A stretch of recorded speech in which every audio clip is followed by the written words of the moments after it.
Walking. We all know walking. Why? How?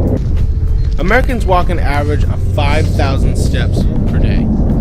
We don't need to talk about walking. We need to talk about slips, trips, and falls. When you look at statistics and you look at walking safety, which is typically summed up as slips, trips, and falls, you see some pretty staggering numbers. Slips, trips, and falls in 2015 resulted in over 223,000 injuries, right? 25% of claims reported to OSHA each year are related to slips, trips, and falls. And for accidental death in the workplace, slips, trips, and falls are second only to motor vehicle accidents. So it's quite staggering when you look at the numbers and you start to realize that walking safety, really, and slips, trips, and falls are a leading cause of injury in all forms of industry and in all workplaces. So being conscious of what causes these things, paying attention to where we walk, making sure we have the right footwear, and checking the environment, not rushing, not getting in a hurry, is going to lead to the best success day to day in all the work that we do.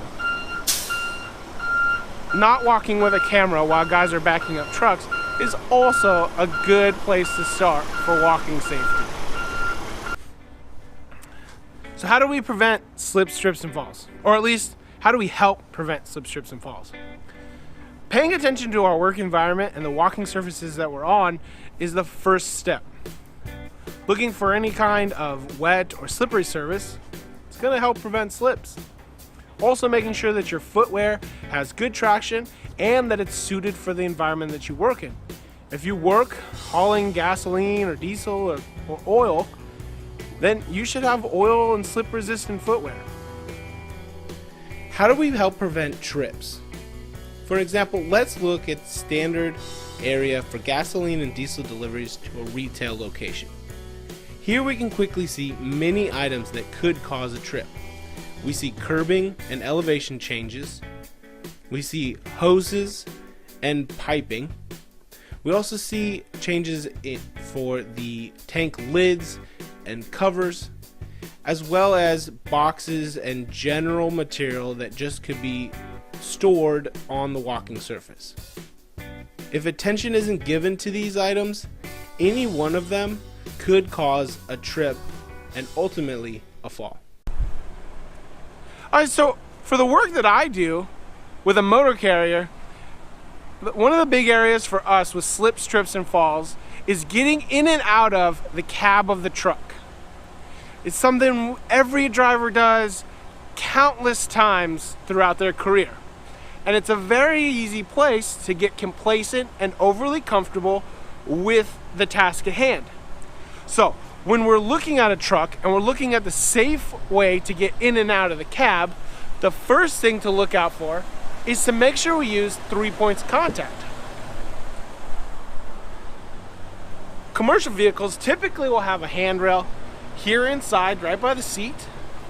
They also might have a handrail here, and of course, we've got the steering wheel. So using 3 points of contact, using these secure points to get in and out of the cab is going to help lead to the most success and the safest operation for us day to day. Also, making sure that either when you're getting in or out of the cab, you always do it facing the cab, right? If I'm trying to get out of the cab facing in this direction, I can't effectively make 3 points of contact, right? The door moves, it could move open, it could swing closed. It's not an effective manner to try to get in facing outward. So we want to always use 3 points of contact, climb up into the cab before we move ourselves. Along with the good housekeeping in any work area, good housekeeping inside the cab of a truck is just as important. If we have water bottles or debris or trash inside the cab of the truck, that could get underneath the pedals and prevent the safe operation of the brake, the clutch, or even the gas pedal. So keeping things clear, keeping good housekeeping inside the cab of a truck is just as important as any other work environment. So, in summary, we have slips, trips, and falls. All three can be very severe and can lead to issues and injuries. So paying attention to the area that you walk, being conscious of what causes these three things, and not getting in a rush or in a hurry can all lead to you getting home safe at the end of the day.